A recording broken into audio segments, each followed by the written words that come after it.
Hi, everybody. My name is Jennifer Momola. I'm the Forest Protection Advocate with the John Muir Project. Thanks for coming to our second installment of our web series, Understanding the Science.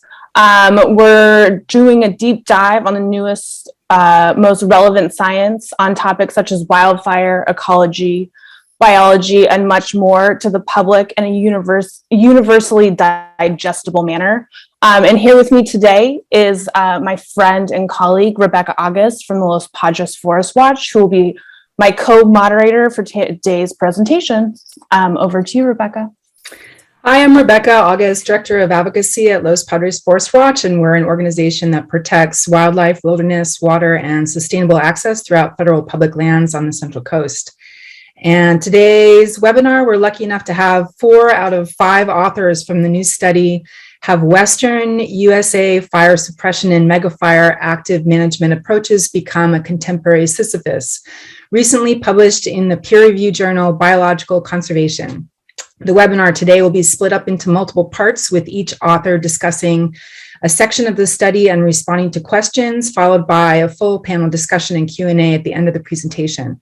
And we ask that you submit all your questions into the chat box or by clicking the Q&A at the button at the bottom of your screen. Today's webinar will be recorded and distributed with our follow-up materials, and any questions that are not answered during today's live webinar will be answered by the authors in writing and included in the follow-up materials. So hopefully you've had a chance to answer the 2 polling questions. One pertains to your scientific experience and background, and the second is about your personal interaction with wildfires. Again, these are collected anonymously, and we're just interested in this information so that we can better tailor our discussion and be respectful of your experience and potential past traumas. That being said, in today's webinar, if you at any point do feel triggered by the discussion, feel free to message me or Jen here, the panelist, and we will do our best to accommodate all your requests. So with all of that out of the way, join me in welcoming, please, today's panelist, Dr. Dominick DellaSala, Chief Scientist at Wild Heritage, Mr. Luke Ruediger, the Conservation Director of the Klamath Forest Alliance, my colleague Bryant Baker, Conservation Director at Los Padres ForestWatch, and Dr. Chad Hanson, the Principal Forest and Fire Ecologist of the John Muir Project. And with that, Dr. DellaSala, please help us understand the science. Take it away, Dom. All right, I'm going to share my screen, so you'll have to let me know once you see all of this. I've got to give me a second to get over to the presentation mode.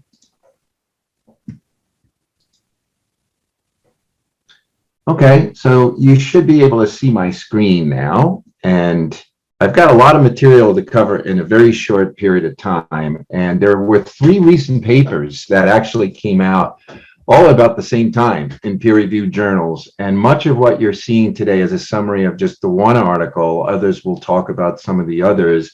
And this was also, some of it was presented at the congressional hearing in the Oversight Committee a couple of weeks ago that myself and Carol King were the chief witnesses for our community.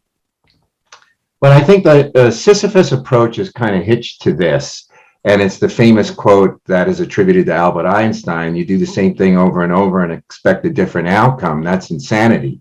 And that's pretty much what is characterizing the contemporary wildfire issue in the Western US.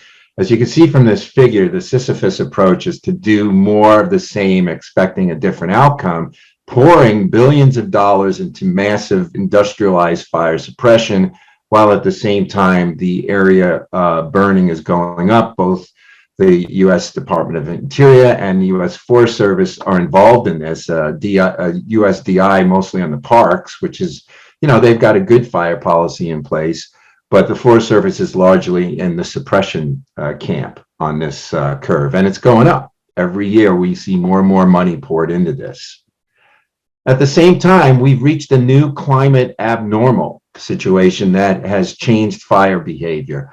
On the far left of the slide, the early part of the 1900s was a very active fire period. Actually, there was more burning during that time than contemporary fires, and the big burn in 1910 is a good example of that. And then around the 1940s, right around World War II, there was a cool down, and you can see the decline in fire activity that corresponded to a ramp up in effectiveness of industrialized fire suppression. At the same time, there was sprawl. More and more homes were being built in unsafe places because there was this false sense of security that the Forest Service would rush in and put out all the fires. Right around 1980s, we start to see an increase in fire activity as more and more acres that are burning in these areas affecting towns go up. At the same time, we've seen an explosion of population growth in the West. But the federal agencies in particular have blindfolds on when it comes to human-caused ignitions. Everything is focused on so-called fuels, and very little, if anything, is focused on human-caused ignitions. As this figure shows from a paper published in 2017, most of the fire ignitions in the US are caused by people. And it varies depending on where you are. The bluer colors less so, the darker colors more so. And about 80% or so of all wildfires over this 2-decade period have a human component to them. And the more people you have, the more roads you have in an area, the higher the probability. That's never factored into fire issues or fire planning. And I'm just going to set up the stage for my colleagues to come next. And the contemporary fire problem is really a perfect storm. It's a collision of a lot of different things that have happened over several decades of poor fire management, beginning with historical and contemporary logging and road building that removes the most fire-resistant, resilient trees and older forests. That type conversion contributed to the setup that we have now. Historical emphasis on all fire starts out by 10 a.m. the next day, the Smokey Bear policy, and that is often triggered by the Forest Service. Chief Randy Moore triggered it again in last year's fires because of all the political pressure. And the Forest Service tends to be bipolar on this. They talk about working with wildfire for ecosystem benefits when we're not in fire season, and then they throw everything they have at fires burning even safely in the backcountry, including in wilderness areas where they're supposed to be using so-called MIST approaches, minimum impact suppression tactics. As we'll see later on, that's not working in many cases. The focus has been on an expansive WUI that can go out 1.5 miles from the nearest structures. And we know the science has now overtaken that. That's all about defensible space and home hardening and not the WUI that saves homes. Post-fire salvage logging has contributed to the problem, and climate change increasingly has become the top-down driver of fire behavior, the so-called megafires. And so Luke is going to cover this, but I just want to point it out real quickly that industrial fire suppression comes with huge costs to ecosystem resilience. It's akin to removing the apex predators in ecosystems that then unravel because of the lack of that dynamism that exists in predator-prey or in ecological processes like fire.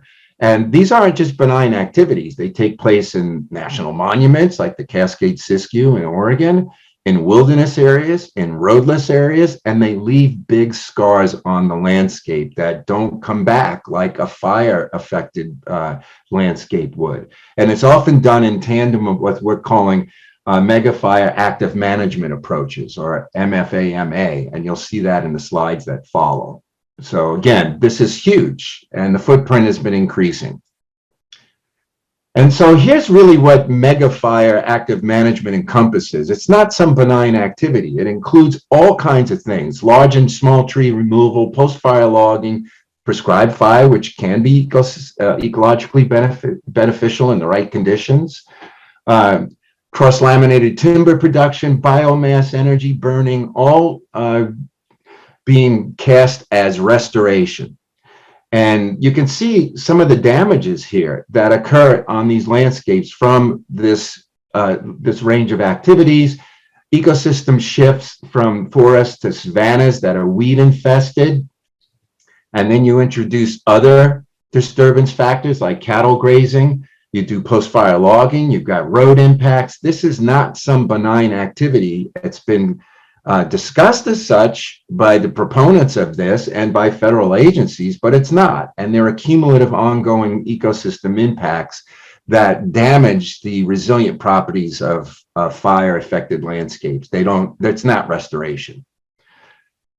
Here's some of the Orwellian terminology that we are dealing with: thinning, fuel treatment, resiliency, disturbance restoration, forest health, climate smart forestry. This is a slide from some of Luke's work. You can see the blue marking on these very large Doug firs to protect supposedly that 19-inch diameter pine in the center of the photograph. When you're taking out fire resistant trees, you're leaving the logging slash on the ground that's going to burn. You can't get it all in burn piles. A lot of it's left on the ground. And we've seen it being used in spotted owl habitat, advocated by collaboratives, sometimes run by the Nature Conservancy. The amount of damage in spotted owl habitat results in downgrading critical habitat, and that's a lot worse than anything the spotted owl is going to deal with in fire. And what we've done is simulated that, and myself and our colleagues showed that the damage from thinning in spotted owl habitat was 3 to 6 times greater than what the effects of fire would be in that habitat over time. Yet this is in the spotted owl recovery plan, even though the science says otherwise. And collaboratives and groups like the Nature Conservancy continue to push this forward, despite the evidence that says that fire is not a main problem for owls and thinning is.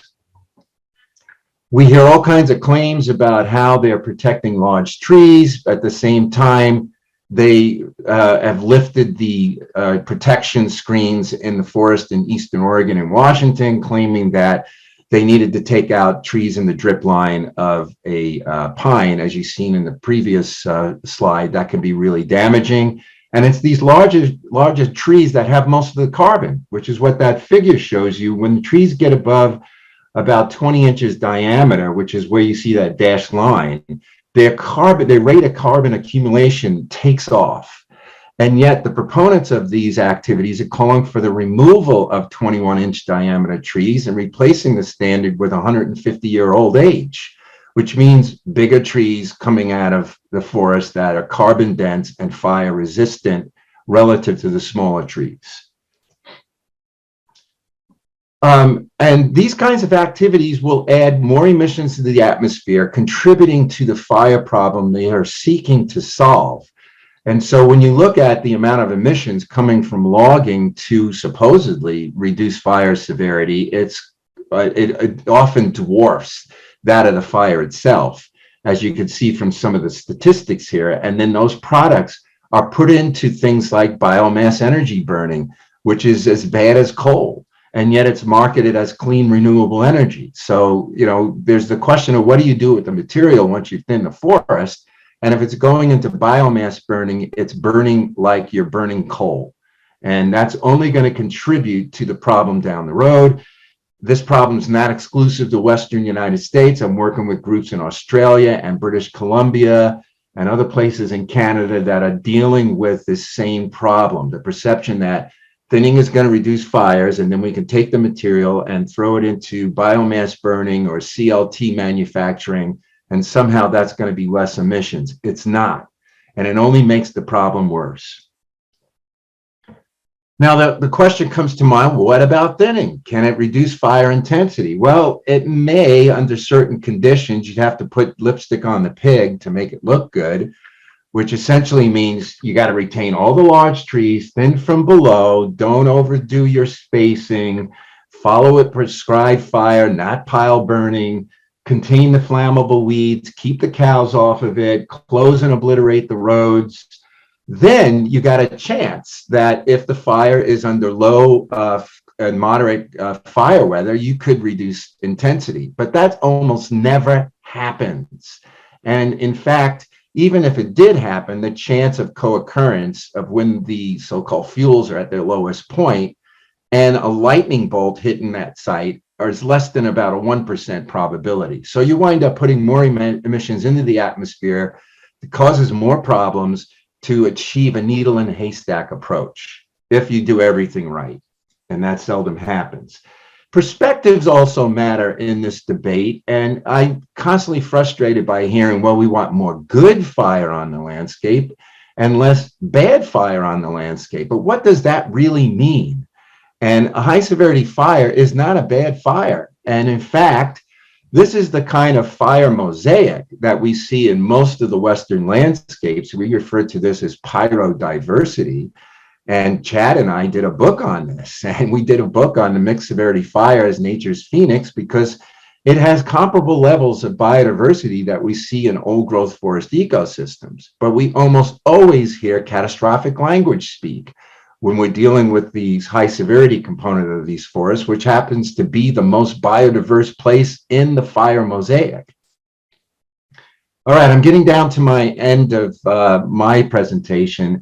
And I think in the Sisyphus approach, what we really came down to was saying that all fire severities and all large trees are at historical lows. And we got to get more fire back on the landscape in a safe way because it's pyrodiversity that begets biodiversity.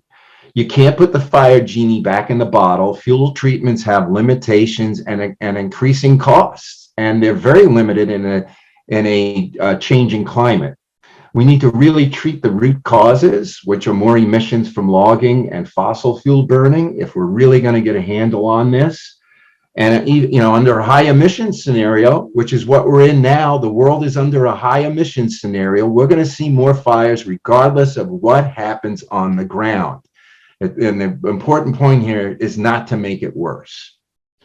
And preparing for this means surgical application, working from the home out, and not the wildlands in.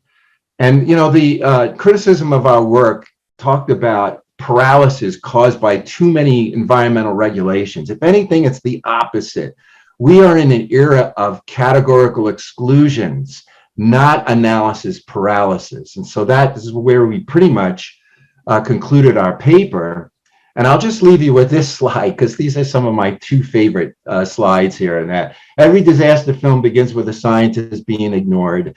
And I'm sure many of you have seen the movie Don't Look Up. It kind of feels that way when it comes to fire issues, that there's a strong confirmation bias and a lot of the ecological and climate literature is being ignored with some false solutions being proposed. So I'm going to stop there.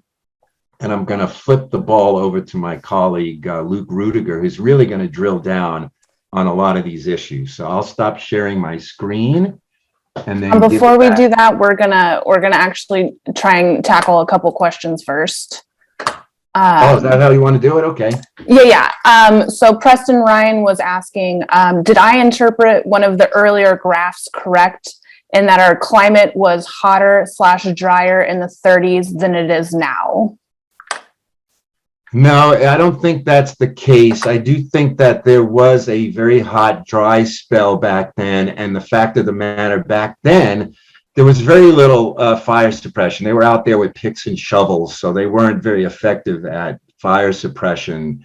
And, we had a lot more fire burning on the landscape before the advent of mechanized fire suppression. And we've tried to turn that spigot off. There was a hot period back then, but it didn't last as long as the trend that we're in now.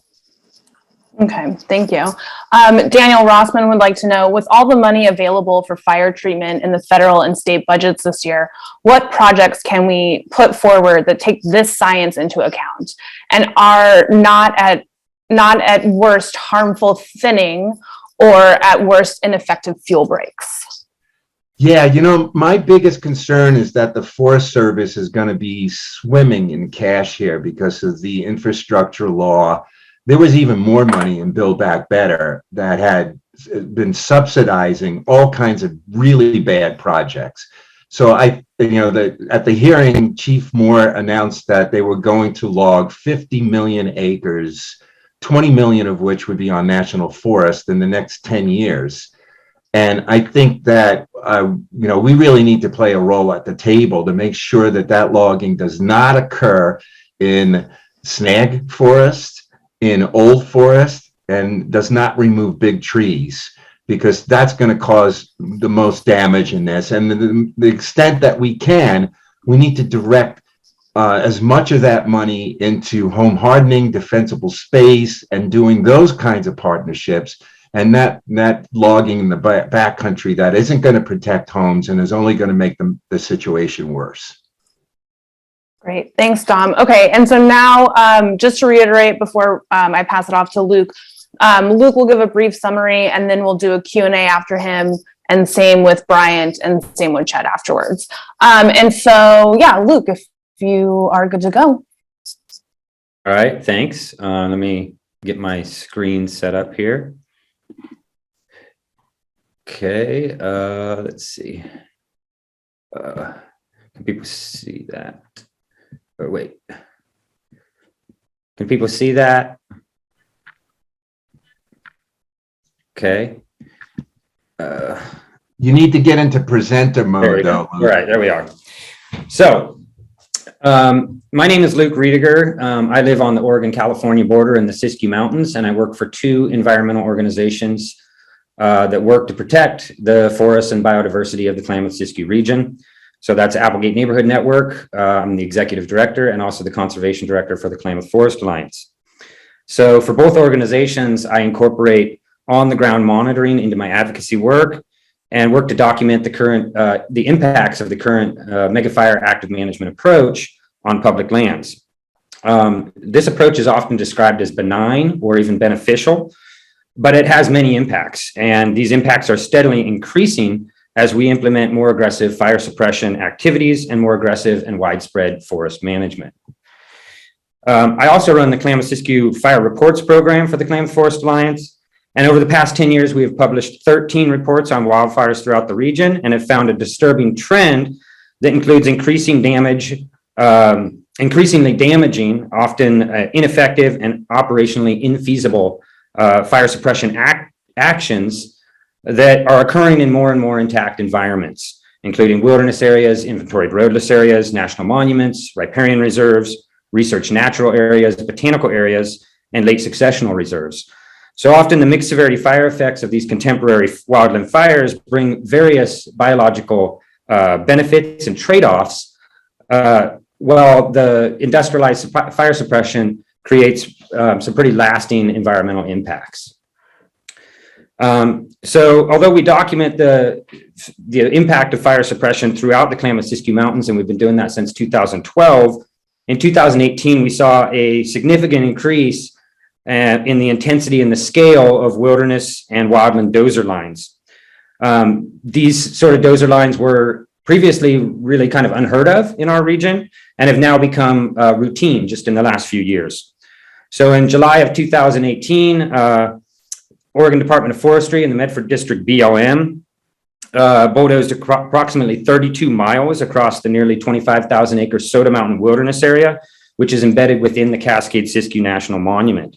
These dozer lines disturbed Native American archaeological sites, riparian areas, unique plant communities, rare plant populations, and wilderness habitats, while also spreading star thistle and non-native grasses such as cheatgrass and Medusa head across the entire wilderness area. Additionally, the Pacific Crest Trail and other wilderness trails were either destroyed or heavily impacted through fire line and dozer line construction, but almost none of these dozer lines actually contributed to fire containment or were used directly to control the fire. So in fact, more wilderness dozer lines were approved in the 2018 fire season within 50 miles of Medford, Oregon, than were approved in the last 12 years combined on all federal lands in Oregon and Washington. So this is an increasing problem. These dozer lines were built through headwater streams, intact forest and high mountain meadows in the Siskiyou Wilderness area. There was dozer lines built in the Big Red Mountain Botanical Area. And there was also a lot of dozer lines that were built on the edge of the Kalmiopsis Wilderness in the wildlands surrounding the wilderness area. Fire managers actually authorized and approved a wilderness dozer line that would have bulldozed across the entire Kalmiopsis Wilderness area. But fortunately, this dozer line was never created. And most of the impacts were sustained in the wildlands surrounding the Kalmiopsis Wilderness. In 2021, we saw these impacts intensify again quite dramatically in Northern California, where extensive bulldozing occurred in nearly every ridgeline and nearly every trail in the proposed proposed Pattison Wilderness near Hayfork, California.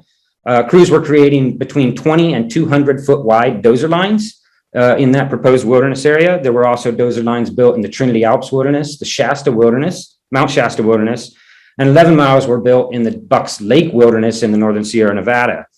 That included 5.6 miles of dozer line that was built directly on top of or adjacent to the Pacific Crest Trail. And since 2020 in the Bucks Lake Wilderness, we've seen essentially every trail in that wilderness area damaged by fire suppression activities, including heavy snagging, where hundreds of large old trees and snags were removed, and also the dozer line construction. So there's a lot of impacts there associated with soils, native plant communities, erosion, sedimentation, scenic values, recreational values, noxious weeds, et cetera. And, basically these impacts are mounting. They are often unnecessary, and they are expanding with each passing fire season. Dozer lines also include the felling of large snags and trees and the clearing of large hoist sites, safety zones, and helicopter landing pads.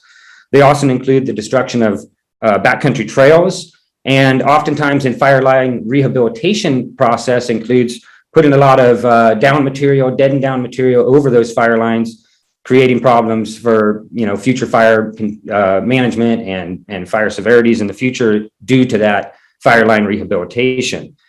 So there's a lot of impacts that are occurring out there, and like I said, those impacts are mounting each year, and we're just seeing a dramatic increase in these kinds of impacts during the fire season across the landscape. In recent years, vehicle use and on dozer lines in wilderness areas has also become much more common. Fire retardant is also dropped in a lot of areas, including fire retardant and firefighting gels, which are toxic to aquatic organisms and are dropped in large quantities in fire areas. We have documented numerous misapplications in headwater streams, in wetlands, in springs, and also in large fish-bearing streams and rivers in the region. And this can and does lead to fish kills and impacts to aquatic organisms when misapplications occur. High severity backburns are also lit, occasionally in low slope positions and under very active fire weather. And these backburns tend to burn uphill rapidly at high severity, and they tend to eliminate a lot of the fire refugia that would otherwise exist there on the landscape. So for example, in 2002 in the Biscuit Fire here in Southwestern Oregon, it was about a 500,000 acre fire. And it's estimated that about 2/3 of that fire or half of that fire, somewhere in that range, may have been backburned based on the backburn locations and the extent of the backburning that occurred. And as I mentioned earlier, there's also just a lot of snagging and tree removal that occurs on these fire lines. And we've actually documented situations where fire crews have gone in and removed large diameter in-stream wood in fish-bearing streams to reduce fire spread or to act as containment lines. So in many cases, these heavy-handed suppression activities do not eliminate fire spread or contribute actively to fire containment. And instead, many of these dozer lines are breached by burning embers, which ignite spot fires across primary fire lines. And fire managers are increasingly building dozer lines that they then don't staff when the fire approaches, and they often burn over. And then other dozer lines are also built as contingency lines, which are getting more and more intense and increasing in scope and scale. And these are dozer lines that are just never used for fire containment. They're meant as contingency.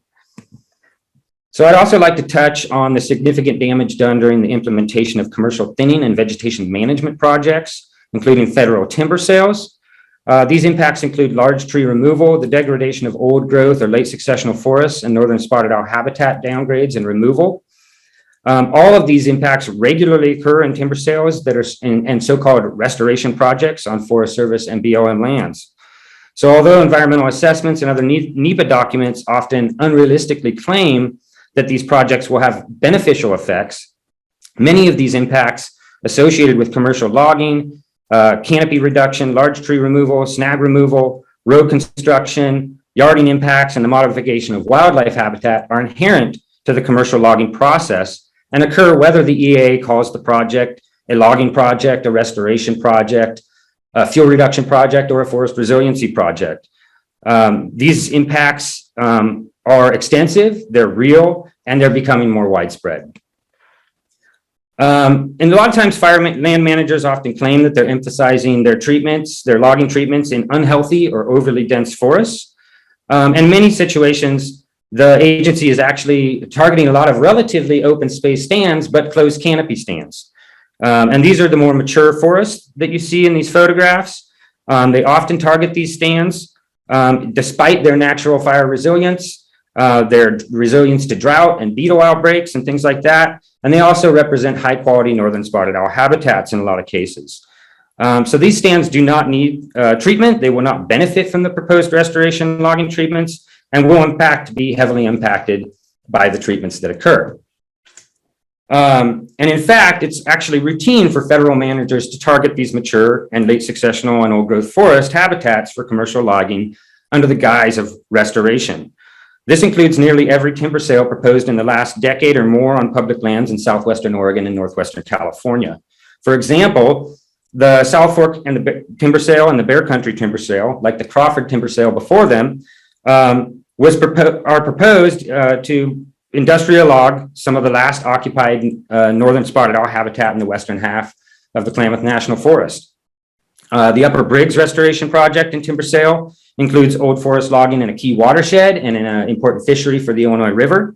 This project was proposed to address overblown concerns about fire severity, and essentially the analysis said that it was a foregone conclusion that in the next fire event, these stands would burn at high severity under catastrophic effects. But in fact, about just a few months before this project was approved, about 80% of the project area in the Briggs Creek watershed burned at low severity. And the agency went ahead and approved the project anyway, saying that the fire did not create the kind of structural conditions that they required, and that the fire actually did not create, or did not burn with enough intensity, create enough mortality or sufficiently open the forest stands. So they're going to do that through logging. The Pickett West timber sale, depicted in the bottom three photographs, was designed by the BLM and specifically tiered to the Rogue Basin Cohesive Forest Restoration Strategy. This is a proposal developed by the Nature Conservancy and a local forest restoration collaborative. Using the language of restoration and support from Nature Conservancy scientists who are writing portions of the EA and providing scientific citations to support the logging of old trees and northern spotted owl habitat. This timber sale included about half the units of the sale were between 150 and 240 years old, and proposed logging treatments that would undoubtedly reduce complex old forest stands to 30% canopy cover, removing suitable northern spotted owl habitat, and damaging old forest values. Fortunately, this project was withdrawn due to public outrage and impacts to the red tree vole, one of the northern spotted owl's main prey sources. But it's not just that they're targeting old stands in these projects. It's that they're actually, nearly every federal timber sale also includes an old growth or old forest logging component, where large old fire resistant trees are proposed for removal. And these sort of projects are being proposed in a lot of sensitive areas, including roadless areas, late successional reserves, and essentially nearly everywhere in the Klamath Mountains and beyond. Another thing that's occurring quite frequently these days is group selection logging. It's often proposed in these projects. They specifically target mature and old forest stands with the creation of clearings, openings, or staggered clear cuts up to 4 acres in size and up to 30% of a given stand. So the goal is actually to remove large fire-resistant, carbon-rich stands of trees and replace them with young regeneration. The actual effects of this sort of logging will reduce fire resistance, increase fuel density and continuity in the understory, dry out forest stands, and expose them to increasing sunlight and drying winds. So this not only decreases fire resilience by removing the most fire-resistant portions of the stands and the most carbon-rich portions, and then it will replace them with, again, that dense understory regeneration. This is also a significant impact to northern spotted owl habitat because they're targeting these older stands, and will certainly set back owl habitat for decades, up to maybe 80 or 100 years until these stands recover to the situation that they have been in. And that's particularly troubling given the precipitous declines of the northern spotted owl throughout the Pacific Northwest. So to give you an idea of how this affects fire issues and fuel loading, although fire severity is generally impacted mostly by climate, you also have a lot less resistance to fire in these stands because of the removal of the fire-resistant trees. And so the BLM has actually done analysis around this group selection logging and have identified that they will create brush and slash fuel types, and that those fuel types will, quote, be more volatile and more susceptible to high rates of fire-caused mortality. Stands could exhibit higher flame lengths, rates of spread, and fire intensity, and fires started within these stands could be difficult to initially attack and control, and the overall fire hazard will increase in these stands. So that's the BLM's own analysis. We've also seen in the Applegate River watershed on BLM lands where there's a lot of areas that they've previously treated with commercial thinning and so-called forest health prescriptions. And they have then subsequently become the center of a large scale flathead fir borer outbreak. So rather than promoting stand resilience and these previously implemented thinning prescriptions appear to be interacting with climate change and prolonged drought cycles and have become the most susceptible portions of the landscape to beetle mortality in the Applegate Valley. So these mortality events were then followed with post-disturbance logging, which removed both live and dead trees in the affected stands. And then finally, there's post-fire logging, which has significant impacts to soils, habitat conditions, natural forest regeneration, noxious weed spread, and reduces habitat complexity for many, many decades following the disturbance. It also reduces wildlife habitat, and it starves future stands of snags and downed wood habitat that is really important for wildlife, soil fertility, water holding capacity, and regeneration. Post-fire logging is nearly always implemented as clear-cut logging, and also includes artificial tree planting and plantation development that will increase fire risks and simplify forest structure for many decades. So like other forms of the Megafire active management approach, post-fire logging has many negative impacts, and the overall impact of this active management approach is leading to increased impacts across the entire landscape.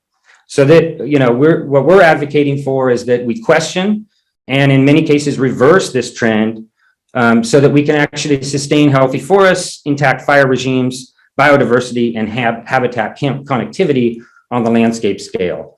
So that's kind of a quick overview of the kind of impacts that we're seeing from this active management approach in the Klamath Siskiyou Mountains. And you're seeing similar types of projects and similar types of impacts throughout public lands in the West. So that's what I've got. Thanks so much, Luke. We have a ton of questions. Everybody's really excited about this material. We have a lot to get through. So we're going to go to one question here I think we have time for. This is from Robert Van de Hoek. Is bulldozer use done under contract with private companies / individuals? If so, do you know if these are Caucasian, white, men-owned companies, individuals doing bulldozing, or are these bulldozing activities done internally by the BLM fire employees? Well, during a fire event, a lot of the work is done by contract crews, but at least the authorizations to approve bulldozer use in wilderness areas, which is about the only area that bulldozer use is discouraged, that authorization comes from regional foresters through the Forest Service.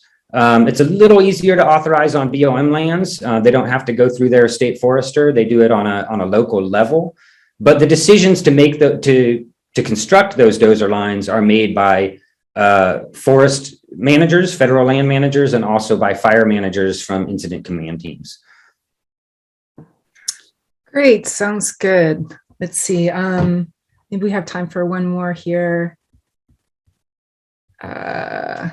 Daniel Rossman asks, accepting the premise that the restoration projects are often used as a guide to support harmful practices, especially in old growth stands, are there examples of good restoration projects, perhaps thinning in areas previously clear cut and turned into tree plantations that do not reflect natural diversity in tree diameter? I would say that that currently the restoration paradigm is somewhat of a mixed bag. By and large, the problem is that every federal restoration project includes a timber sale component.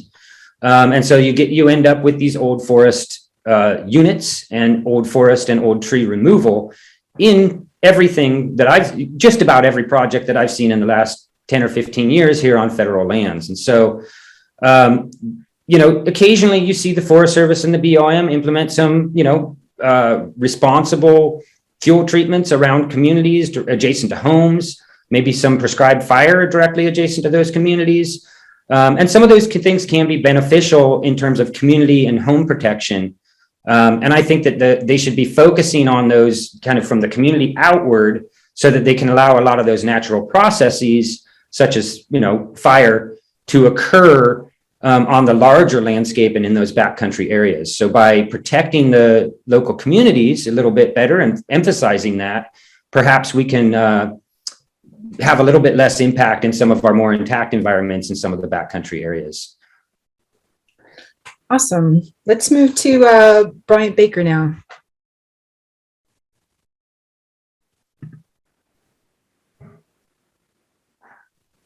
Hi, my name is Bryant Baker. I am the Conservation Director at Los Padres ForestWatch. I am kind of our mapping GIS person in this crew here. I do a lot of work looking at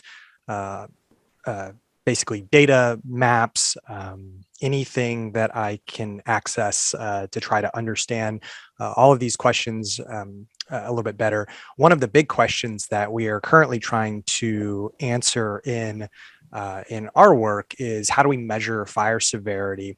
There has been a lot of work on this over the last couple of decades, and there are some decent methods out there, the ones that are most commonly used in the scientific literature, but they have some flaws that are sometimes pretty serious, and they disproportionately affect how we look at areas that are thinned versus unthinned. So I'm gonna get into that a little bit, but first I just want to give you a sense of what I'm talking about when I'm talking about fire severity. So this is just an example area. This is mixed conifer forest near Yosemite National Park. This is the area that burned in the rim fire, but this is right before the fire. So this is mature mixed conifer forest. This is in 2012, and this is what it looked like right after the fire in 2013. And so what you see is this mosaic, which Dominick mentioned earlier. You see this mosaic that's made up of a lot of low severity fire where you have very little tree mortality. And then there are these patches of high severity fire where you can have up to 100% tree mortality, like you see in this area right here. And then there are these areas where maybe you have like 50% high severity, and those are the more moderate severity areas that sort of link low and high severity together. Now, when we actually are looking at data, we're looking at these fire severity classification systems that are basically producing a data set that looks like this. So this is the exact same area as what you're seeing here, but it's just in a format where we can actually see what is being classified as high severity or low severity or anything else. And this is done using some pretty interesting techniques that take satellite images before and after a fire and look at how the vegetation changes between those. And remember these colors. So you're going to see some of these colors later, and I won't have the legend for those, but just remember that high is red, and these green and bluish colors are low. So what I just showed you, though, the satellite imagery I just showed you a minute ago, that's from Google Earth. That's high resolution satellite imagery. You can actually pick out individual trees. But for the most part, fire severity data is being collected using this relatively low resolution Landsat imagery, which is great for doing all sorts of things at this really big, broad landscape scale. But the pixels, each pixel is only about 30 by 30 meters. So we're talking about fairly coarse resolution. We cannot pick out individual trees. This is that exact same area. This is what it looks like before the fire. The color is not exactly what you would see if you were in space and you were looking at this area. It's kind of a false color. So this is before the fire, and this is after the fire. You can see where there has been some changes to the canopy cover, and that's what the satellite is actually detecting. So it's really looking at the difference in greenness from pre-fire to post-fire satellite imagery. So I want to give you an example of how this matters when we're looking at areas that have been thinned. So this is an area in Arizona. pretty close to the Arizona-New Mexico border. This is ponderosa pine forest. And this is from 2007. It's before thinning occurred and before the fire in 2011 occurred, which I'll show in a second. So this is mature ponderosa pine. And then you can really easily make out where the thinning occurred. So it's a pretty intensive canopy cover reduction. You can see a lot more of the ground. You can see a lot of bare ground, and then probably like some grasses will come in a lot of these canopy gaps. And then of course, this is the area that was unthinned. And this is what happens when we look at right after the fire. So this is in 2011. This is just within days or weeks after the fire. You can see that the wallow fire, it moved from this direction this way. So it's moving toward the north here. And you can see that it burned right through the thinned area and toward this road over here. So if we flash forward a little bit, we can go just a year out from the fire, or we can go a couple years out from the fire. What we would see if we were looking at high resolution satellite imagery is that there is a lot of high severity fire in this thinning unit. However, when we look at these data sets that are created by, particularly there's this program called the Monitoring Trends in Burn Severity program. That's a multi-agency effort that looks at big fires and tries to classify fire severity. When we look at that, one of the methods that's in that, there are a couple different data sets that get created. This is one of them. It is classifying most of this thinning unit as low severity fire. If you were to see what it classified, these unthinned areas, it would be mostly high severity fire. This is not a very accurate method in these thinned areas, and this has been discussed a little bit in the literature, and that led to a new method that tries to account for the fact that there is sparser vegetation.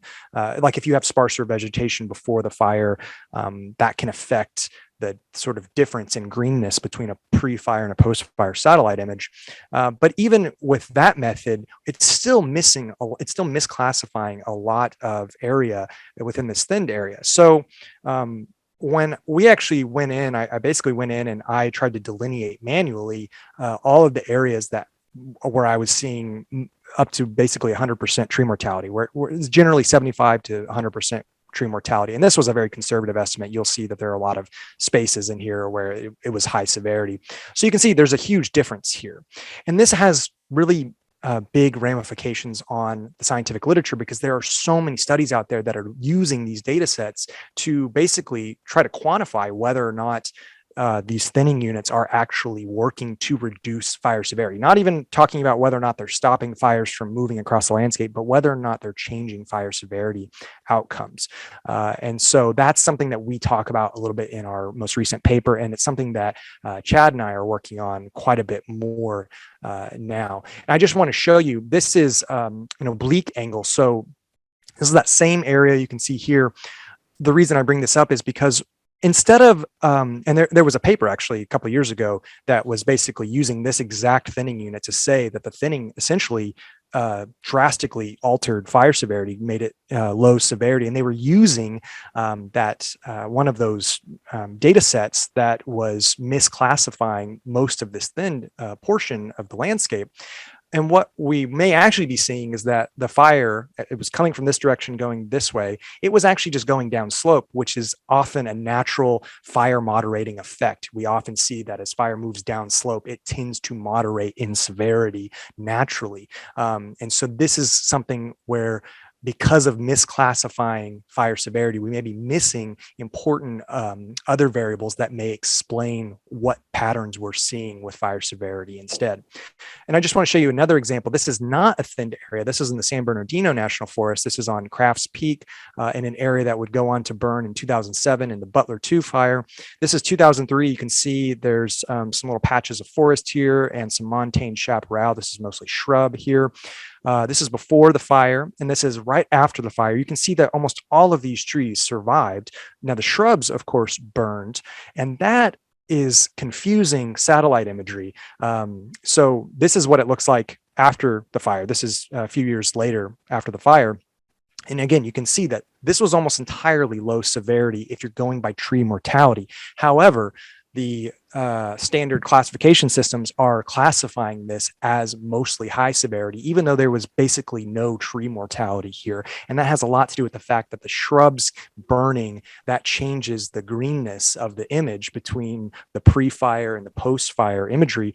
And that causes problems with how this analysis works. So this is a really important issue that we're still trying to figure out in the literature. The other thing that is important, is going to be increasingly important as we see certain types of forest ecosystems burn, is going to be the timing of when the post-fire satellite imagery is collected. This is an area in Sonoma County in the Tubbs fire. This is before the fire burned in 2017. This is mostly redwood forest here. This is right after the fire. And if you were to collect satellite imagery to use to create fire severity classification, what you would probably classify this as is mostly high severity. However, redwoods have this unique ability to epicormically sprout. They can actually resprout from their branches and their trunk. They can be almost, completely blackened. It looks like they're dead, but they are actually still alive and doing just fine. This is what we're talking about. A few years later, you can see that most of these redwoods actually survived and resprouted from their branches and their trunks. So that is an important aspect as well, because if you miss time when you're actually collecting this post-fire satellite imagery, you may misclassify these areas as high severity. And this is just what it looks like from the ground, what I'm talking about with the redwoods. Some other trees, they can flush, they can put out new needles after a fire, even though most of their canopy has been scorched. And then, this is going to be an issue that we're going to have to try to work out in the scientific literature more and more. That's it for me. I'm going to. Great. Thanks, Bryant. A couple questions. What's the difference between prescribed fire and pile burning? Right. Oh, yes. So Preston, you asked this question earlier. So prescribed fire, generally what we're talking about is understory burning. It's usually thought of as low intensity understory burning. So it would be actually like setting an area on fire. Pile burning is where you're taking material like cut branches, logs, canopy, from trees that have been felled.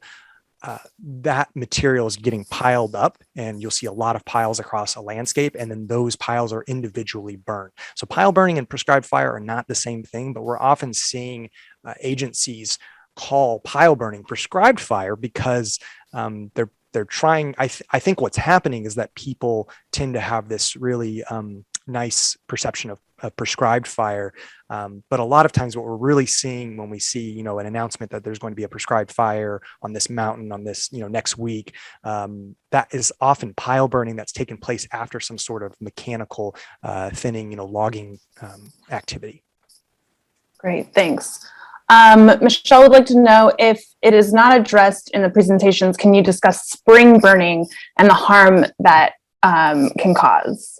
Sure. So spring burning is, it's even, we're actually seeing a lot of prescribed fire being done even in the winter. I've seen many examples where there's pile burning and prescribed fire being done when there's still some snow on the ground. This is not when these forests, which have been around for millions of years, it is not how they evolved to deal with fire.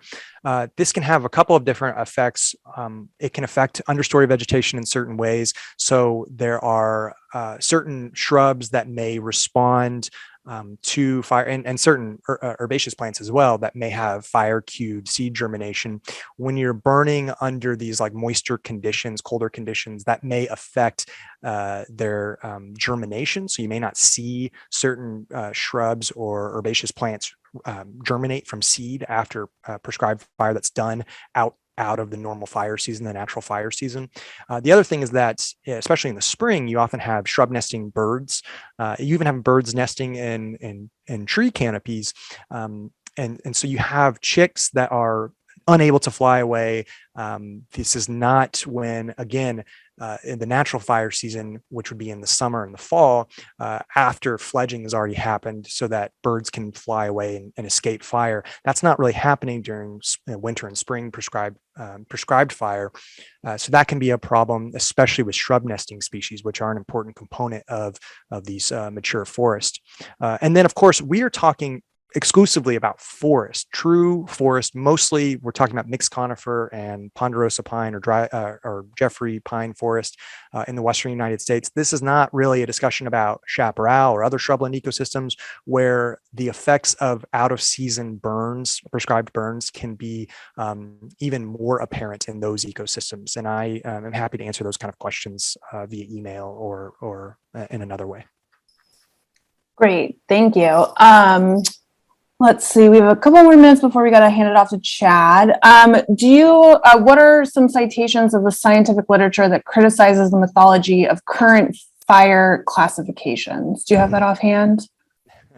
I don't have it offhand. There are some papers that have looked at this, particularly from the late 2000s and the early 2010s. There have been various classification systems. We're talking about things like the delta normalized burn ratio or the relativized delta normalized burn ratio. There's also another one called the relativized burn ratio.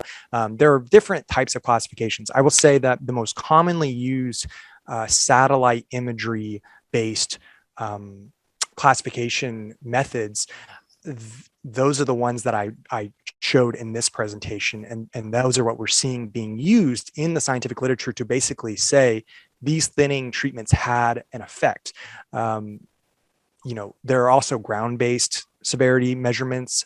Those are just really hard to do at a broad scale. So I'm not trying to say that these satellite imagery-based classification systems are bad altogether. They are actually quite useful in a lot of ways, and especially if we can find ways to apply correction factors to them, which is something Chad and I are working on right now, which is basically looking at a random sampling of pixels on the landscape and determining with high resolution satellite imagery whether those pixels were classified correctly.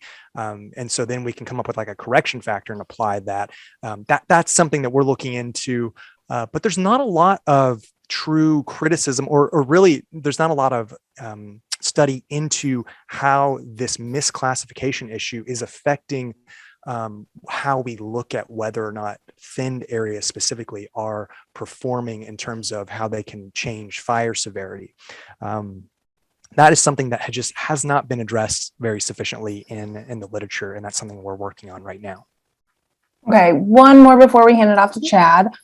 Charles is wondering, or says, this reminds me of the data coming from the KNP complex castle fire impacts on sequoias. Is this sprouting behavior seen on that species as well, or do you have a comment on the big headline numbers about how much of the SG population was lost in those fires? Much of the data is based on imagery analysis. Sure. So Chad can probably go into this a little bit more if he wants to, but I will say the numbers that we saw right after the KNP complex or the castle fire, the numbers that we saw in terms of giant sequoia mortality, those were really based not on field measurements, but on some of one of the methods that I just showed you. Basically, they were looking at, not only were they looking at really immediately collected post-fire satellite imagery, which again can miss. In sequoias, it would be flushing, which is actually just being able to grow. Oh, actually, Chad might correct me on that. I don't know if they can flush, but I do know that they, as long as they have a little bit of like 5% of their canopy is not burned, they're still alive and they can do just fine. The problem is, when you're looking at Landsat images, which is what I showed you earlier, that's pretty coarse resolution, a single pixel may only cover about one single giant sequoia.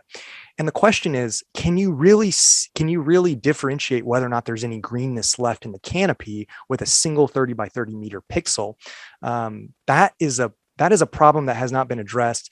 We have yet to see any real ground truthing of a lot of those data that were talked about after those fires. I suspect that we will see that the mortality rates are a lot lower than what has been reported. But again, this is something I know Chad is looking into a lot more specifically than I am. And just Luke, Bryan, you asked a question, what are my favorite GIS programs? QGIS is what I use. It's an open source, free software. It's really great. I think it's fairly accessible to people. And I'm happy to talk more about that via email or something. Thank you. Awesome. Thanks. Chad, you ready to go? I am. Thanks. I'll share my screen and pull up my presentation. All right. Can everyone see that okay? There may be a slight delay. Is it coming up? Not yet.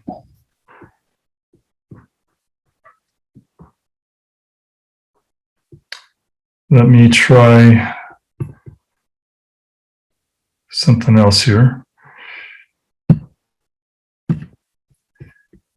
All right, I'll try to share my screen again. If for some reason it's not working, and actually I'm going to turn off my video if there's a bandwidth problem. Maybe that's it. Let me try one more time. All right, tell me if that's coming up okay now. There you go. You just need to put it in share mode. Okay. Good. All right, so I'm just going to talk briefly because I want to make sure we have some time for Q&A, but basically I'm going to cover what I see as a false debate, a false dialogue, a false narrative about thinning the wildfires, that it's being promoted by the logging industry and by agencies like the Forest Service and BLM that are quite literally in the commercial logging business and are part of the logging industry. This narrative that thinning is effective as a fire management strategy is being used to promote a massive increase in commercial logging right now on public lands. And so I'm going to disentangle this a little bit and talk about what it really means. Now, I have a lot more information on this if people are interested in my book that came out last year, Smokescreen: Debunking Wildfire Myths to Save Our Forests and Our Climate. And so if folks are interested, I wrote it for non-scientists, but I have hundreds of scientific studies cited in the endnotes. All right, so the first key myth about this is the idea that denser forests are going to burn more intensely. And the narrative basically is telling the general public and policymakers and reporters that denser forests, mature forests that have higher canopy cover, more trees per acre, more biomass, that those forests, because they have more biomass, there's more to burn and they're going to burn more intensely, ostensibly because of fuel accumulation. That's what we're being told. The problem is that study after study after study are finding exactly the opposite. We're finding that forests that are denser, that have more biomass, that have more canopy cover, that have higher levels of protection from logging, those forests tend to burn at equal or lower intensities. In fact, most of the time they burn less intensely. So why is that? Well, it's because denser forests with more biomass, more canopy cover, they have more cooling shade from that canopy cover. And that creates a microclimate that's less conducive to fire or less conducive to more intense fire. It certainly can happen there if the weather is right, but it's less likely, relatively speaking, simply because you have more shade, more cooling shade, and more moist conditions from that denser canopy cover. In addition, a denser forest acts like a windbreak against the winds that drive the flames. And that windbreak effect will slow down the fire and actually oftentimes make it burn more less intensely. In similar fashion, this notion that forests that haven't burned in a long time, that they will burn much more intensely when a fire occurs, ostensibly because of fuel accumulation, that has also been completely discredited in the scientific literature by most of the studies out there. There is a fairly significant body of scientific research on this over the past 16 years now, and the strong weight of scientific evidence indicates that forests that have not burned in the longest period of time either burn about the same in terms of fire intensity as other forests, or they burn at lower levels of fire intensity or severity. And this is just one example. Those black bars at the bottom of each of these in this bar graph, that's the high intensity fire. The gray is moderate and the light gray is low intensity. And you can see that bar on the right, that's the most long unburned. TSF means time since fire. And so those are forests that haven't burned in at least 75 years. In many cases, they haven't burned in over 100 years, and yet they had the lowest levels of high severity fire. That's from Odin et al. 2010, but there are similar results in Miller et al. 2012 and many other studies on this. Many cases finding the same fire intensities or severities, and in other cases finding lower. And the reality is that it's not fundamentally about forest density. To the extent that forest density matters at all, it tends to matter in the opposite direction from what most people think. But the reality is that forest fires are driven mostly by weather and climate factors, and therefore also by climate change. I'm a co-author of the largest scientific analysis ever done on this. We published that in 2016 in Ecosphere. That's Bradley et al. 2016. And what we found was that weather and climate were dominant as factors driving fire. We also found that forests with the fewest environmental protections and the most logging or most intensive logging actually burn the most intensely, not the least intensely. And so it's completely contrary to what the Forest Service is telling people. The reality is the more trees you remove from the forest, the faster and hotter fires tend to burn, oftentimes toward vulnerable towns. Other research has looked at this too in various modeling scenarios, and what they're finding is that in most cases, commercial thinning burns more intensely, not less intensely in wildfires.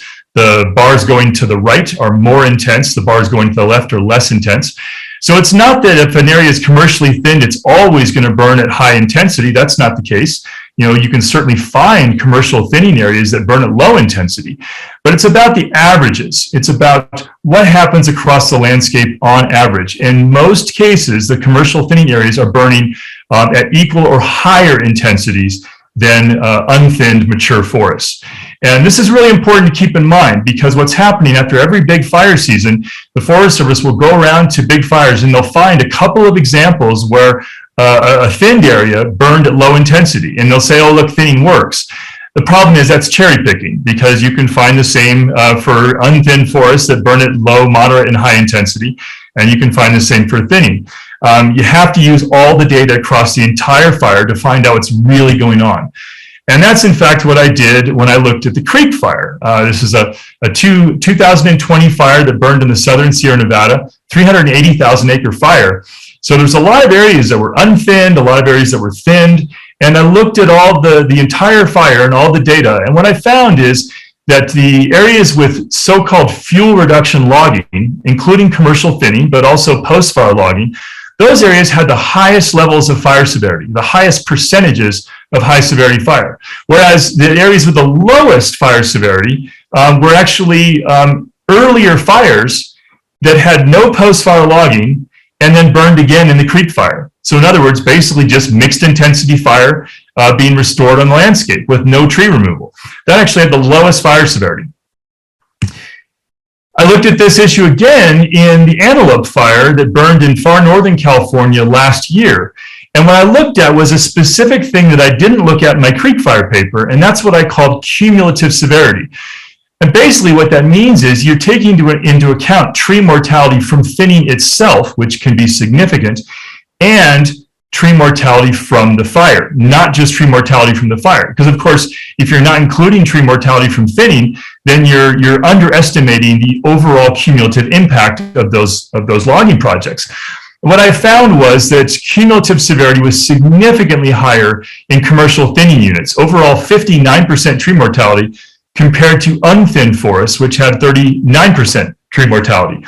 And so thinning is a significant source of tree mortality. Bottom line is that thinning is killing far more trees than it's preventing from being killed. And last, I'll talk about some of the key things that we looked at in one of the key components of the DellaSala et al. 2022 paper, the Sisyphus paper that Dominick mentioned initially.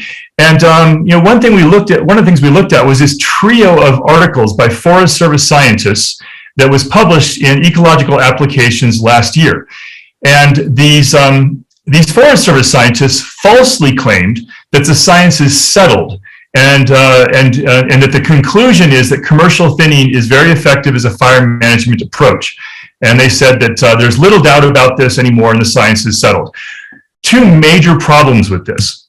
Number one, when we actually look at their own papers, the very papers where they claim that the science is settled and there's little doubt, they actually admit repeatedly the opposite. They admit that thinning can cause higher surface fuel loads, end quote. Thinning, quote, can contribute to high intensity surface fire and elevated levels of associated tree mortality, end quote, as well as, quote, elevated fire intensities, end quote. They also admit thinning, quote, can lead to increased surface wind speed and fuel heating, which allows for increased rates of fire spread in thin forests, end quote. Faster rate of spread, more intense fire can often happen, and of course it does. And last, they admit that thinning, quote, may increase the risk of fire by increasing the sunlight exposure to the forest floor, drying vegetation, promoting understory growth, and increasing wind speeds, end quote. In other words, changing the microclimate in ways that I described earlier to create essentially hotter, drier, and windier conditions that are more conducive to more rapid fire spread and often more intense fire spread. So that's the first problem. They had this conclusion in their abstracts that says, well, the matter is settled, thinning is effective, and then when they actually start talking about the scientific literature, they have to admit the opposite. Second major problem is that they cite a number of studies to say, well, there are really some studies that really do say that thinning is effective at curbing fire intensity or severity. And when we looked at those studies very, very carefully, we found that they did not support those conclusions. Interestingly, these studies actually did make that claim in the abstracts, but the results contradicted the claim. So for example, one of them, Povak et al. 2020, the maps showed that the thin forests had mostly higher intensity fire, not mostly low intensity. Pritchard et al. 2020, figure 3, showed that the lowest fire intensity was in areas of previous wildfire that reburned again in the Carlton complex fire, and had lower fire intensities overall than the thinning categories. So the conclusion should have been, objectively, that the most effective approach is to allow mixed intensity wildfires to occur, not to do these logging projects on the landscape.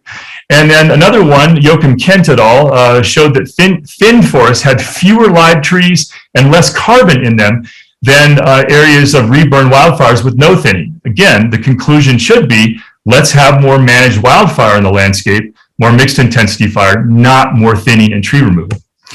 Now I know that there have been some questions about giant sequoias, so I want to address this just briefly before I end my presentation and do some Q&A.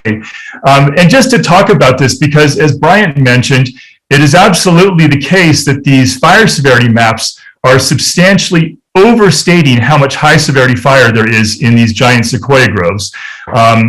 They're missing a lot of tree survival. Giant sequoias do have adaptations to kind of recreate their green crown after fires, even if nearly all of the crown has been lost in fire, even 98, 99% in some cases. And there's high survival of a lot of these giant sequoias, even with very high levels of crown loss. They'll just recreate their crown afterwards.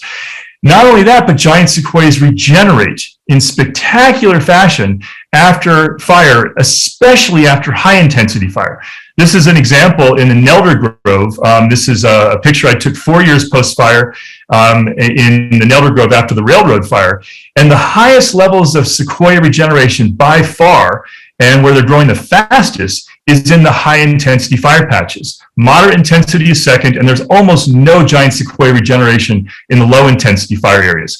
So it's just an important note that mixed intensity fire is not a catastrophe for giant sequoias. In fact, it's essential to their reproduction, and it's a really, really important thing to keep in mind. All right, so I'm going to stop screen sharing there, and would be happy to answer any questions. Great. I have one here from let's see, Brent Cornelius. If dense forests burn less intense, why do we lose so many sequoias and giant old pines in recent fires? Well, you can always have mixed intensity fire in any forest condition. And that's why I stressed earlier that even in the densest, oldest forest, you're going to have a mix of low, moderate, and high intensity fire in any wildfire, because mixed intensity fire is natural and it's driven by the weather. If you have hotter, drier, windier conditions at a given moment, then you're going to have more moderate and high intensity fire, regardless of the forest conditions. And then, typically in the evening, the winds die down, the relative humidity goes up, the temperatures go down. You're going to get more low and moderate intensity fire conditions. The question is the averages, right? It's not like you're never going to get high intensity fire in dense old forest. It happens, frequently, but it's going to happen less frequently overall than it's going to happen in forests where there's been commercial thinning or other types of logging. Those areas are going to tend to burn on average more intensely more of the time. Great. Here's another one from Stacy Tabor. Is the Forest Service et al. Actually acting maliciously, or do they really believe that their science is right? Or is it more that they are responding to political pressures? It seems awfully devious, and I would think or hope that that most Forest Service employees are there because they love forests and want to do the right thing. Yeah, that's a really, really good question. And before I answer, I just want to follow up a little bit on the previous question, because I think there's an important aspect of this. If you do have a dense old forest that happens to burn at high intensity, which is going to happen in some places in any fire season, it turns out that that's incredibly important wildlife habitat. There are countless plant and animal species that have evolved over millennia to depend on that specific habitat condition, mature forest that burns at high intensity. We call it snag forest habitat, or also known as complex early seral forest. And lots of woodpeckers and cavity nesters, shrub nesting species, a lot of flying insects attracted to the wildflowers and flowering shrubs. It's really, really important habitat for a whole lot of species. And so I just wanted to mention that. But as to the question about the motivations, I think that the question framed it really well, because my answer is all the above. It really is a mix. There's no question that the money, in my view, is the primary influence. We need to get the Forest Service and the BLM out of the commercial logging business. Congress needs to act. People in the public and activist communities need to put pressure on members of Congress, including progressives, including Democrats. We need to put pressure on them to take action and get the Forest Service out of the commercial logging business, BLM too. We need to protect our public lands from commercial logging. That doesn't mean you don't have any forest management happening. It just means they're not in the logging business, where they're looking for justifications to justify removing big trees and doing clear-cut logging projects, which is what's happening right now. I will say there's also, I think, a cultural aspect to this. These are land managers that came up through forestry schools, and they were taught that everything in the forest is fuel, and the more you remove from the forest, that's the more you're doing fuel reduction. Foresters are not really scientists. In many cases, you can have research foresters that have research backgrounds, but in most cases, foresters are more practitioners, and they're not necessarily versed in the science. And so, if they're told by others that, this is, what's happening, you have to remove the fuel from this forest because it's going to burn too intensely, I think a lot of them have a good faith belief, even if it's incorrect based on the science. But frankly, primarily it's the money. It's a lot of work. Robert Van de Hoek has a question. Does the photo of sequoia seedlings under burned does the photo of sequoia seedlings under burned pines? And if so, how did the seeds of the adult sequoia trees get to being under the pine trees, possibly wind dispersed during winds in the fire? Yeah, I mean, there were, it's mostly just mixed conifer forest, but there were a small number of giant sequoias in that area. It's interesting, though, because there's some pretty good research on how far wind can disperse seeds from cones, from live trees. And based on that research, land managers years ago concluded, well, if you have a high intensity fire patch that's more than a few dozen acres in size, it won't regenerate, because they thought, well, the wind can't move the seeds that far. The problem is that a forest ecosystem is not just trees, and it's not just trees and shrubs. It's also wildlife species. And the fact is you have small mammals and birds that are moving seeds and cones all over the forest all the time, including after fires. And this is a really, really big factor. They can move those seeds at any distance from the nearest live tree. And so we're seeing really abundant, vigorous, natural forest regeneration much, much farther away from the nearest live surviving tree than you would ever predict from wind dispersal. Great. Okay, I think we're going to open it up to all the other folks here. Let's see, I have a question for, let's see, Dr. John Gardner says, while we try to persuade decision makers on management of federal forests, private logging, clear cutting runs rampant with John Hancock threatening to clear cut most of our forests in Southwest Oregon. What can be done? Scientific argument is unlikely to influence this activity before the destruction of our forests is complete. And that can be, would anybody could answer this question? Well, I would say that federal land management and private land management are certainly two different beasts. I think that, but in terms of how you can influence those kind of activities, I think it's similar in that, you're going to have to change your State Forest Practices Act, which is, on some level that discussion has started in Oregon. Ironically, at the same time, a lot of the industrial timber interests have really been ramping up their cut and their timber production. They've been shortening their rotations. And there's been a lot, what we're seeing is this increase in Wall Street investment companies taking over a lot of these timber companies. And as bad as the timber companies could be, their intent was to grow and sell timber, whereas a lot of these investment companies' intent is specifically to increase revenues for their shareholders. And so they're often cutting and running. And I think that ultimately that problem is dictated on a state level. And so although there's been some changes recently in the Oregon Forest Practices Act, which is pretty archaic, I think that you're going to need to follow a lot of the same approaches we do on federal land in terms of, contacting your elected officials, documenting those impacts on a local and regional scale, and, just really getting the word out to the public as to what's going on. I think a lot of people think today that the intensity of logging is decreasing given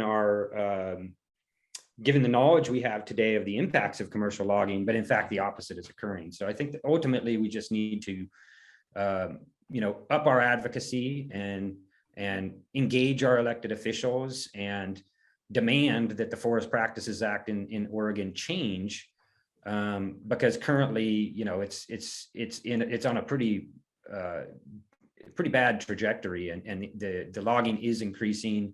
The big wide clear cuts that we're seeing on the ridges are showing up more and more often. And so I think it's a combination of advocacy and education.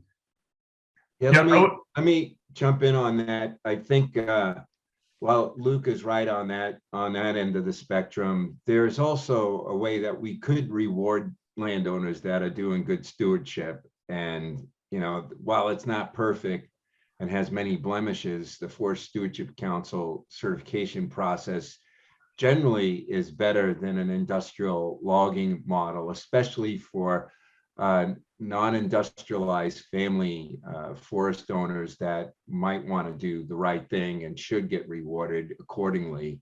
So I think we also need to look at legitimate incentives that are out there, easements, conservation, fee title, and FSC certification, not industry certification, but independent certification that could recognize those landowners that could do things in a leadership position.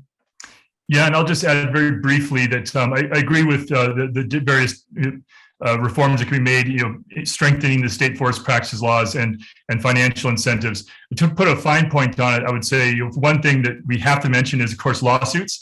We need more lawsuits to enforce environmental laws. State Forest Practices Acts, they are difficult to enforce, but those lawsuits do succeed sometimes. We're seeing some recent successes in California on private forest lands, for example. So we need more of that Forest Watch and litigation, but we also need to press our policymakers at state and federal levels to allocate resources for outright land acquisition from willing sellers to acquire a lot more private forest lands into protected public ownership, and also resources for conservation easements, just to basically pay landowners to not log their forests anymore. So I think that those are key things that we can employ in the future. Great. Thanks, everybody. We could talk about this all day. We really appreciate you guys sticking with us this long. We're going to ask a couple more questions. And for those of you, panelists included, can stick around for a little longer, we'll try and go through as many as we can. And do remember that we will be sending unanswered questions, answers to unanswered, with the recording. So with that, Katie asks, Dr. DellaSala spoke of this negative public perceptions of wildfire. Even some social researchers use the loaded catastrophic wildfire when measuring public perception, which can bias and skew findings. Is anyone aware of any social science that studies how to effectively change perceptions on the issue so they can align with the physical science? Are you working with any social scientists on this issue? Dom, Luke, anybody? I'm on mute, so here I am. Oh. I'll chime in quickly, and I think the JMP folks might want to feel this one too, because they're a lot more adept at social media skills than I am. But anyway, I think that's a great question, and Chad and I and others, David Johns, myself, have written about changing our language, because perspectives matter so much in how we see the world. And I've been on many different press bus tours of burned landscapes. We all get out of the bus. Everyone's looking at the same landscape, and the fire scientists and the logging interests say, oh, we got to log those forests, that they're dead anyhow. And those of us that are scientists say, well, that's pretty cool. The forest is rejuvenating itself. There are birds and small mammals and all kinds of pollinators that are coming in, woodpeckers. We see it differently, right? And how you see the world affects your perspective. And we see it in the polling on fires. Most of the public is okay with prescribed burning, low intensity fires, but they think otherwise about big fire mosaics. We see it in Congress. I dealt with it 2 weeks ago. The catastrophe speak. We need to change it as leaders in our own field first, and then work with communication experts. And we've got communication folks on our team, the JMP folks, Ralph Bloomers and others that are doing wonderful videos that are showing what happens to these fires that run through an older forest and kill all the trees. It's not a disaster, it's circle of life. And so getting that material out there is helping, but it's a huge uphill battle because there's so much misinformation out there about catastrophes on the nightly news that show homes burning down, and that, the fear of fire is legitimate. And we've got to overcome that fear of fire by saying, there's a way that we could get to coexistence. And it's not logging in the backcountry. And I think social media can play a really big role in that. So I'll turn that over to the social media wonks. Well, I think we're running out of time, but I'll leave it to the moderators to say if we have a couple more minutes. But I would just say I agree with that. I think it's a great question. I don't think there's been work that's been done by social scientists quantitatively yet on that question, but it's a great question, and I'm going to start thinking about that. Maybe we'll reach out to some folks. There's a lot of qualitative work that's been done. There's no question that the language that's used matters and influences opinion, but it would be great to quantify that. And yeah, but mostly we just need to start changing the conversation, as Dominick said, that when these areas burn, including those areas of high intensity, if they're not logged, that's actually habitat creation, not habitat loss. Great. We have a question from Monica. This one's for Luke.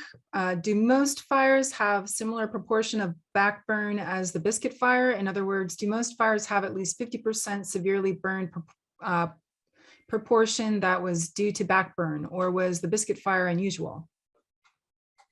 I would say that the biscuit fire was somewhat unusual because they were basically lighting from the valley bottom there at the western edge of the Illinois Valley and letting it burn all the way to the ridge top.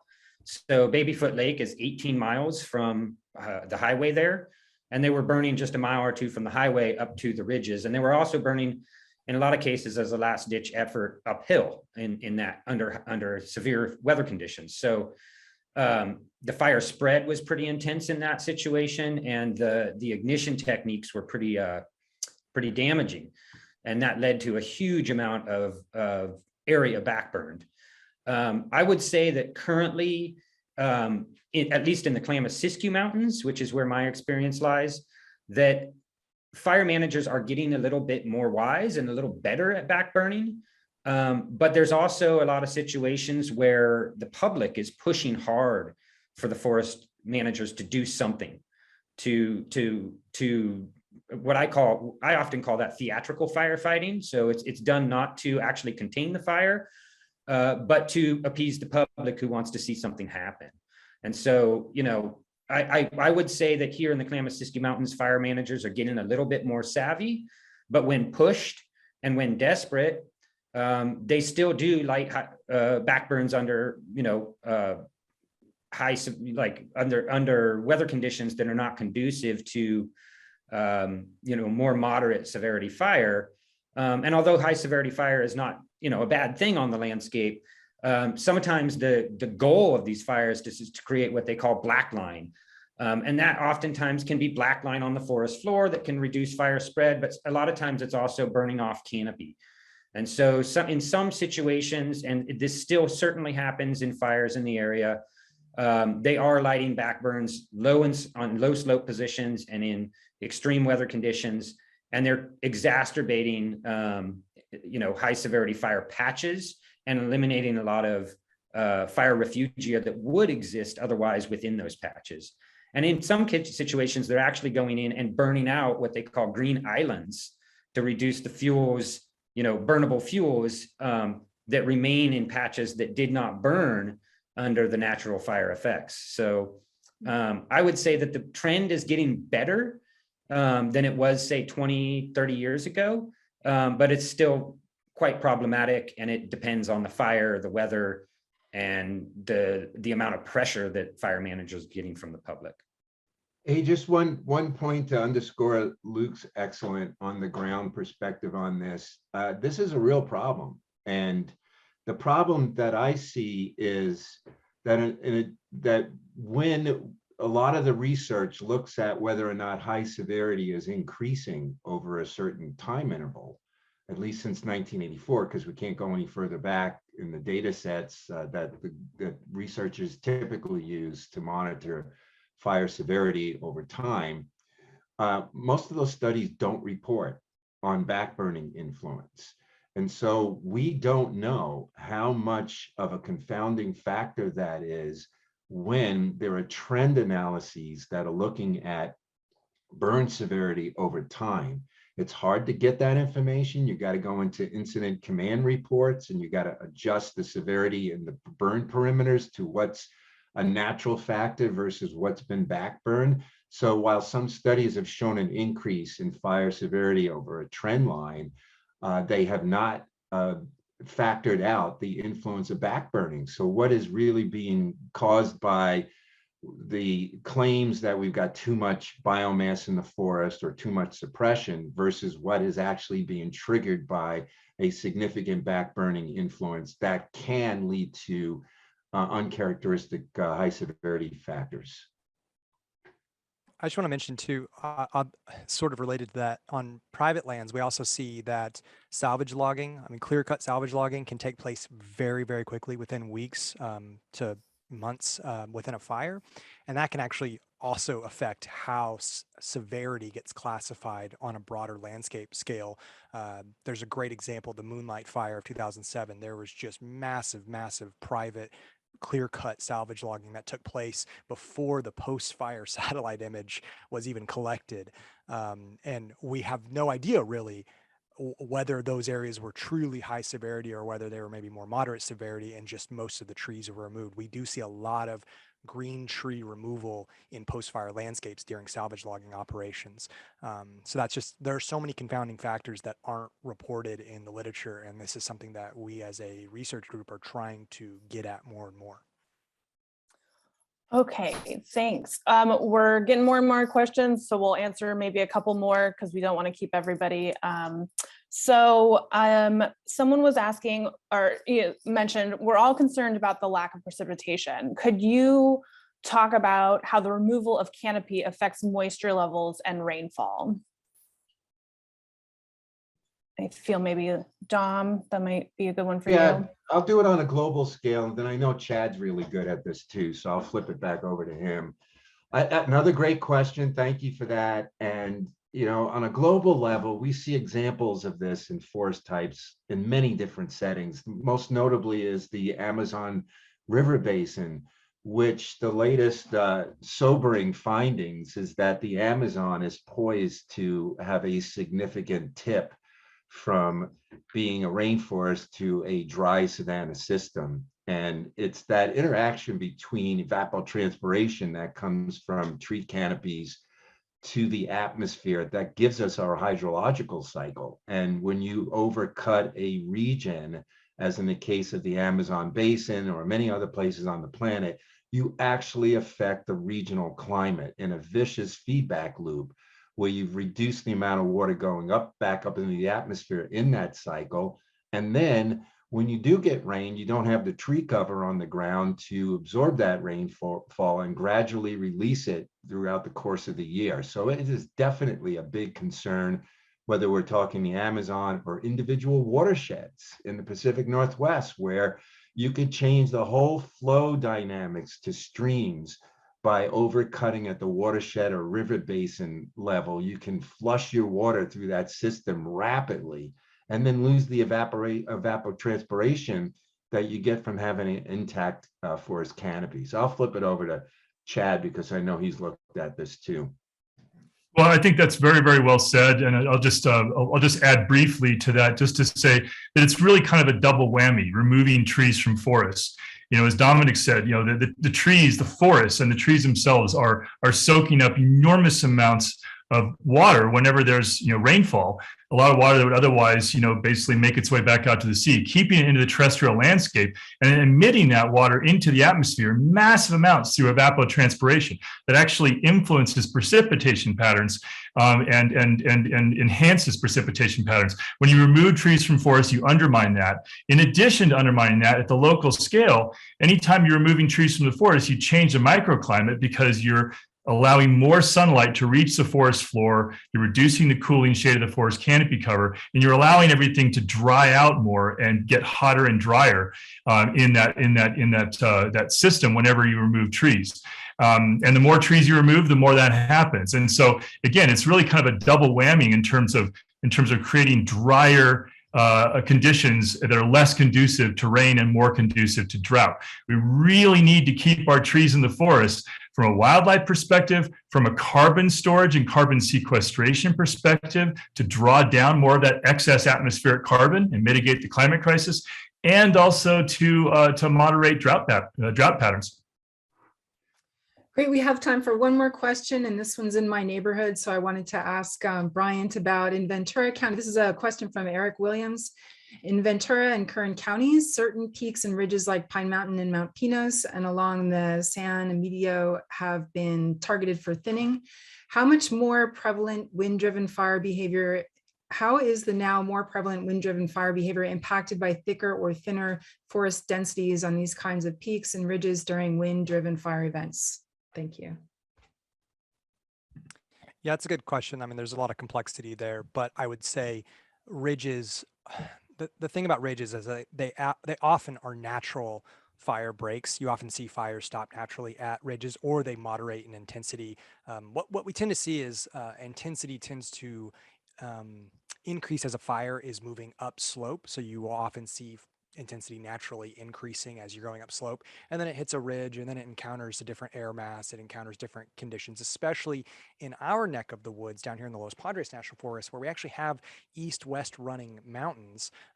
So we have these really, really distinct differentiations between a south-facing slope and a north-facing slope. If you've ever gone on Pine Mountain, which Eric Williams brings up here, if you stand on top of the ridge and if you were to look to the south, you would see a very different ecosystem. You'd see a lot more chaparral, a lot more open, naturally open forest. On the north-facing slope, you see a lot more forest, denser forest. You see naturally a lot of white fir and other species. But the thing is, you can feel the air the air differences. There's a great spot. There's a little saddle on that mountain where I can just feel this cool air blasting up from the north-facing slope. Fires feel that as well. And so as fires are moving, especially from the coastal populated areas, which is often where fires are coming from, they're going to naturally stop in those areas anyway. And so when you go in there and you're removing trees and you're further drying out those ridge tops, you may actually be reducing their natural sort of resistance, if that's a way we could look at it. So yeah, I think this is perhaps something that is underpinning our entire discussion, which is that wind, climate, these are these weather climate conditions are the overriding factors when we're talking about big wildfires, the fires that cause the most amount of acreage burned and often are the ones that cause the most community damage. These are overwhelmingly driven by extreme winds and extremely dry conditions. Those are not things that are fixed by doing more logging and other fuel reduction activities on the landscape. We are trying to address something that has these really heavy top-down controls by doing this bottom-up approach. It's simply not working at this landscape scale. And that's why we go back to constantly this concept that we really need to focus on communities, work from the home out. And those are better bottom up things that we can control in terms of protecting communities. Fire is not this catastrophe out on the landscape. It is not this ecological disaster that I think a lot of people often think it is. It is a disaster in communities, but we can change that. And there are very well documented things that we can do that have been mentioned over and over and demonstrated over and over in the scientific literature to protect communities. So I think I'll leave it at that. Maybe if anyone else wants to add on to that, but I would say that is the the general thesis of a lot of our work here. Any other? Oh, go ahead. I think that's a good wrap up right there. Yeah, and with that, thanks everyone who stuck with us over our 15-minute limit. And so, yeah, we just want to thank everybody, especially the authors, Luke, Bryant, Dom, and Chad. You guys are really paving the way, and hopefully we can get this, narrative out there more and get the policymakers really to focus on, keeping our forests in the ground and protecting our communities from the inevitable fire season. With that, Rebecca, thank you for moderating with us. Thank you for doing this with us, Los Padres ForestWatch. This is our second in the Understanding the Science series, so please look out for our next webinar sometime next month. I can't believe it's April. And with that, thank you so much, everybody. And we will be following up with all of the questions that we